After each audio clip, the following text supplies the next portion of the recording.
ভাষাটা আল্লাহ প্রদত্ত। তাইলে আমাদের এই মাতৃভাষা দিবসে প্রত্যেকটা বাঙালি মানুষের, বাংলাদেশি প্রত্যেকটা মানুষের উচিত যে ভাষাটাকে মর্যাদাপূর্ণভাবে, আড়ম্বরেরভাবে, অনাড়ম্বর নয়, আড়ম্বরপূর্ণভাবে এটাকে কি করা, পালন করা। এখন আপনাকে আমাকে প্রশ্ন করতে পারেন যে প্রত্যেকটা দেশে কি ভাষার জন্য মানুষ অনুষ্ঠান করে বা এই ধরনের কাজকর্ম করে না? করে না। তা আমরা করব কেন? আমাদের ছিনিয়ে নেওয়া ভাষা আমরা পেয়েছি বিদায়। ছিনিয়ে যেতে চেয়েছিল না, আমার মাল আমি ফিরে পেয়েছি, তাই আমি শুকরিয়া আদায় করছি। শুকরিয়া আদায় করলে তো সুবিধা আছে। তো নূহ আলাইহিস সালাম বাকি জিনিসপত্রগুলো নামাচ্ছিলেন, জোড়ায় জোড়ায় বাঘ নামাচ্ছেন, ইঁদুর নামাচ্ছেন, শূকর নামাচ্ছেন, তারপরে পাখি নামাচ্ছেন, ইত্যাদি ইত্যাদি। সব নামানো শেষ হওয়ার পর তিনি যখন ওই 80 জোড়া 160 জন মনুষ্য জাতিকে ডাক দিলেন, তারা সবাই নূহ আলাইহিস সালাতু ওয়াস সালামের সামনে সমবেত হলো। হওয়ার পর 80 জোড়া 80 রকম ভাষায় কথা বলা শুরু করেছে। আপনার বেশি যুক্তির প্রয়োজন নাই। 80 জোড়া মানুষ 80 ভাষায় কথা বলা শুরু করেছে। কেউ জাপানিজ ভাষায়, কেউ মালয়েশিয়ান ভাষায়, কেউ বাংলা ভাষায়, কেউ আমেরিকান ভাষায়, কেউ আরবিক ভাষায়। নূহ আলাইহিস সালাতু ওয়াস সালাম ব্যতিগ্রস্ত হয়ে পড়লেন। হায় আফসোস, তারা আমার সাথে এসেছে, আমারই জাতি, আমারই কওম, আমার ভাষায় কথা না বলে তারা এখন বিভিন্ন ভাষায় কথা বলছে। তখন তিনি আল্লাহকে জিজ্ঞেস করেন, আল্লাহ এই পরিস্থিতিতে আমি কি করতে পারি? আল্লাহ বলেন, আপনি চিন্তা করবেন না, আমি ওই ভাষাগুলো আপনার মধ্যে দান করছি। তাহলে দেখা যাচ্ছে ভাষাটা আল্লাহ প্রদত্ত। সুবহানাল্লাহ, ভাষাটা আল্লাহ প্রদত্ত। তাই এই ভাষা কখনো অমর্যাদা করা যাবে না, এই ভাষাকে নিয়ে কোনো তিরস্কার করা যাবে না। এই ভাষাটাকে মনে প্রাণে ভালোবাসা, যে ভাষা দিয়ে এই যে আমি আপনার সাথে কথা বলছি, হয়তো আমি চলিত ভাষায় কথা বলছি, কিন্তু আমাদের মাদার ল্যাঙ্গুয়েজ হচ্ছে চিরাঙের ভাষা। আই, তুই, তোমারা, আরা, কেন আছো, ভালো আছি, ইত্যাদি ইত্যাদি।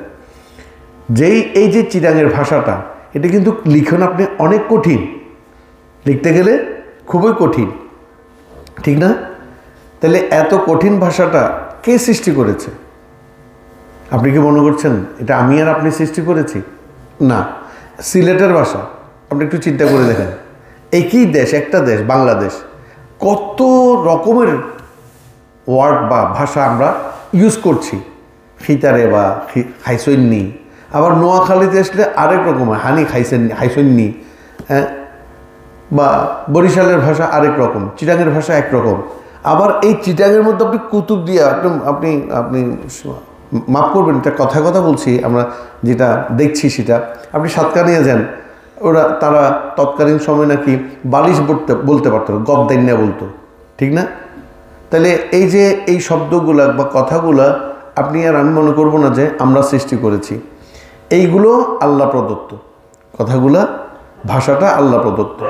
তাহলে আমাদের এই মাতৃভাষা দিবসে প্রত্যেকটা বাঙালি মানুষের, বাংলাদেশি প্রত্যেকটা মানুষের উচিত যে ভাষাটাকে মর্যাদাপূর্ণভাবে, আড়ম্বরেরভাবে, অনাড়ম্বর নয়, আড়ম্বরপূর্ণভাবে এটাকে কি করা, পালন করা। এখন আপনাকে আমাকে প্রশ্ন করতে পারেন যে প্রত্যেকটা দেশে কি ভাষার জন্য মানুষ অনুষ্ঠান করে বা এই ধরনের কাজকর্ম করে না? করে না। তা আমরা করব কেন? আমাদের ছিনিয়ে নেওয়া ভাষা আমরা পেয়েছি বিদায়। ছিনিয়ে যেতে চেয়েছিল না, আমার মাল আমি ফিরে পেয়েছি, তাই আমি শুকরিয়া আদায় করছি। শুকরিয়া আদায় করলে তো সুবিধা আছে। শুকরিয়া আদায় করলে কোনো, মনে করুন আমি কালকে 4 রাকাত নফল নামাজ পড়ব, গুনাহ হবে? আমি নফল নামাজ কেন পড়ছি? আল্লাহর জন্য পড়ছি। যদি কোনো একটা উৎসবকে, কোনো একটা দিনকে নির্দিষ্ট করে আমি নামাজ পড়ি, এখানে তো আর ফতোয়ার আসার প্রশ্ন ওঠে না। যদি ফতোয়া দেয় সে মুসলমান নয়, কারণ আমি ইবাদত করছি এনিওয়ে আল্লাহর জন্য। আমি চিন্তা করছি কালকে একটা নফল রোজা রাখবো, গুনাহ হবে?